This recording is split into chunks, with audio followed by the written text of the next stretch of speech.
বন্ধুরা, আশা করি অনেক ভালো আছে। রবিনা কোকিনের দারুণ মজাদার রেসিপি রয়েছে তেহারি। তো প্রথম থেকে শেষ পর্যন্ত দেখতে থাকো, অবশ্যই ভালো লাগবে।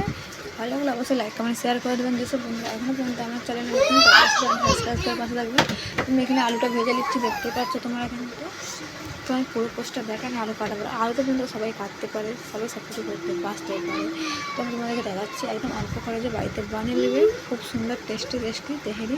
আমি এখানে দিয়েছি তেল, হলুদ গুঁড়ো, আর ওটা আমি লাল লাল করে ভেজে দেবো। স্বাদ মতন দিয়েছি লবণ।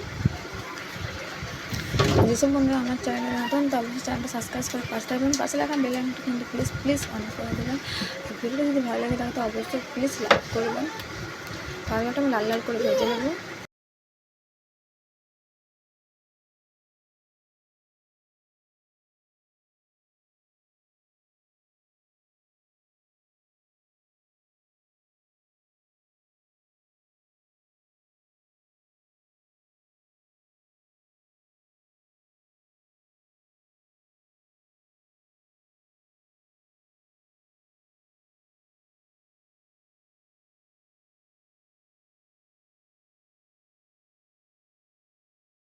আগে থেকে বন্ধুরা খুব সুন্দরভাবে কিন্তু লাল লাল হয়ে গেছে। এবার আমি নাপ করে নেবো।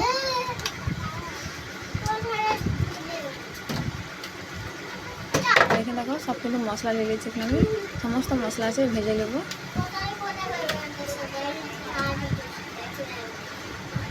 তো আমি এটা বানাবো কিছুটা বিরিয়ানির মতন ধরনের। তো পেঁয়াজ পেস্ট করে রেখেছি, দিয়ে দেবো আমি তেলেতে। যে কড়া আমি আলু ভাজি করছিলাম ওই কথা তরকারিটা এনে দেবো ওই তেলেতে। পেঁয়াজটা আমি ভালো করে লাল লাল করে নেবো।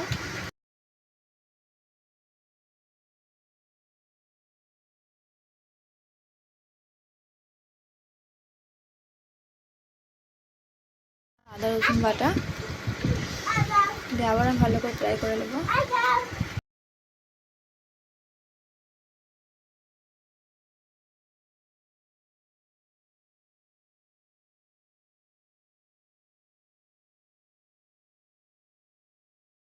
দেখো বন্ধুরা, এখানে আমি সমস্ত মশলা দিয়ে দেবো। তো বন্ধুরা আমি সমস্ত মশলা দিয়েছিলাম, ক্যামেরাটা আমার অন বন্ধ হয়ে গেছিলো, তাই দেখানো হয়নি। তো আমি এখানে দিয়েছিলাম গোলমরিচ গুঁড়ো, আদা দিয়েছি, দিয়ে দিয়েছে লঙ্কা গুঁড়ো, কাশ্মীরি পাউডার, হলুদ গুঁড়ো, জিরে গুঁড়ো, আর দিয়েছিলাম আমি গোলমরিচ বলে এলাচ গুঁড়ো দিয়েছিলাম। তো তোমরা দেখতে থাকো। দিয়েছিলাম তেজপাতা। মশলাটাকে ভালো করে ফ্রাই করে নিতে হবে। দেখো মশলাটা খুব সুন্দরভাবে কিন্তু ফ্রাই হয়ে গেছে। একটু সামান্য পানি দিয়ে দিয়েছি আমি এবার।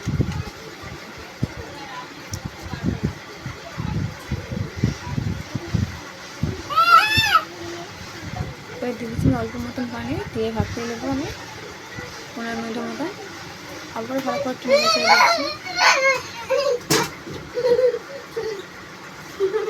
দেখতে পাচ্ছ খুব সুন্দরভাবে কিন্তু আমার আলুটা রান্না হয়ে যাচ্ছে।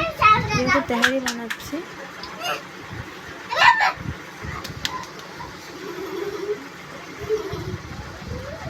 তো দেখো বন্ধুরা খুব সুন্দরভাবে কিন্তু আলু থেকে তেল ছেড়ে দিচ্ছি, দেখতে পাচ্ছ।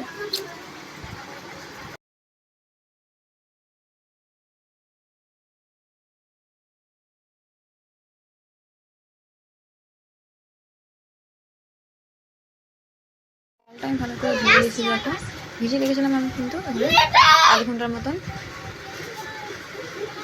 রোস্ট করে দিচ্ছি, দিয়ে দিচ্ছি সামান্য পয়েন্ট তেল, সাদা তেল।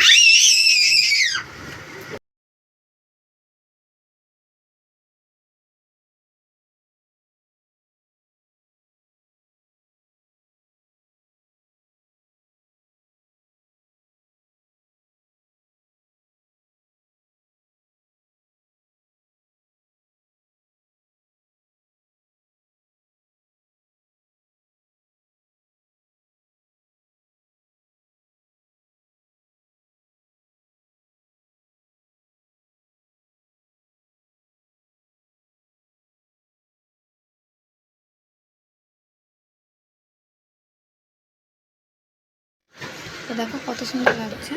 এখানে গোলাপ পানি জাফরান দিয়ে ফেটে দিয়েছি। হাঁড়িতে দিয়েছি তেল,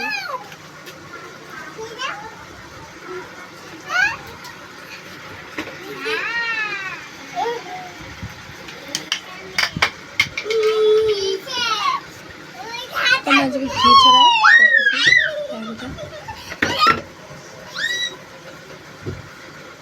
মুগের ভাত,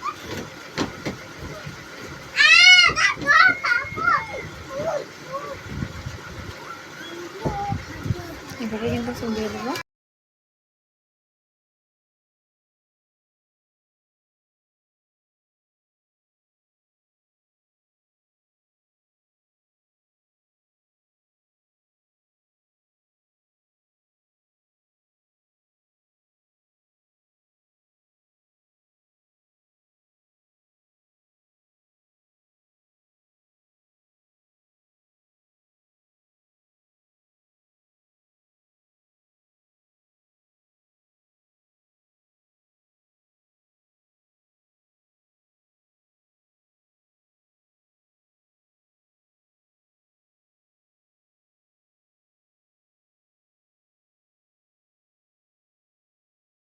দিয়ে দেবো আমি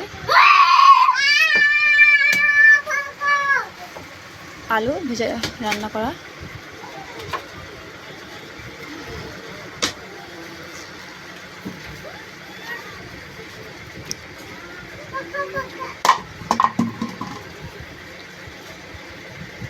তারপর ওর উপরে মশলাটা দিয়ে দেবো।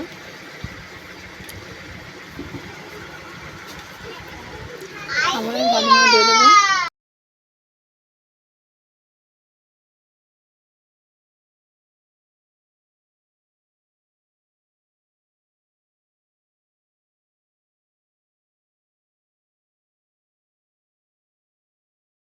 একটা জায়গা আমার ক্যামেরাটা বন্ধ হয়ে গেছে, তো আমি এখানে দেখি দ্বিতীয় টমেটো কেটে কেটে দিয়েছি রিং করে, আর দিয়ে দিয়েছি আমি কাঁচা লঙ্কা গোটা গোটা হালকা ছিঁড়ে দিয়েছি। যেহেতু ভাপাবো তার শুকনো এখানে দিয়ে দিলাম বিরিয়ানি মশলাটা, গরম পানি রান্না করবো।